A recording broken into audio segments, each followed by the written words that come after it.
you've probably noticed through social media, over the next few days, I'm going to go on this journey of talking about spiritual warfare.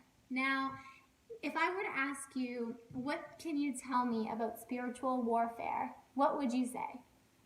You know, the reality is this topic is not talked about a lot, and it's not taught on a lot. And it's something that I've recently grown really passionate about because God wants us to live victoriously, and He has equipped us to live victoriously 24/7. But sometimes we choose to focus on other things. We focus on the lies of the enemy instead of God's truth and promises. And so my hope is that you will join me over the next few days as I talk about spiritual warfare. And my prayer is that it will stretch you. I pray that you will learn something and that you would then be able to have these conversations with other people.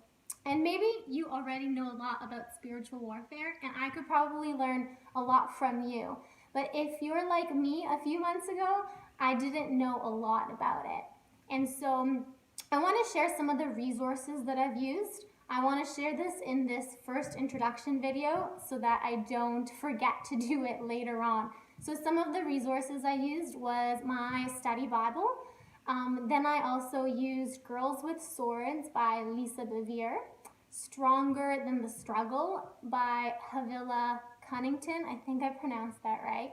I also used the Book of Ephesians commentary by Joyce Myers, and I think that was it.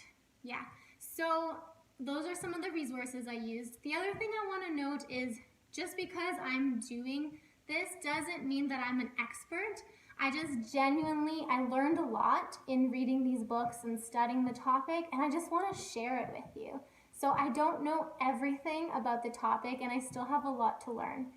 And the last thing I want to point out is just because God has enabled us to live victoriously all the time, that doesn't mean that we won't have challenges. See, challenges are going to come, but what victorious living looks like is that as we go through challenges, we still have our peace. We still have our joy. Our character is intact. And so I just wanted to clarify that as well. So I hope you guys will join me on this journey, and I look forward to growing together because we are stronger together. See you tomorrow.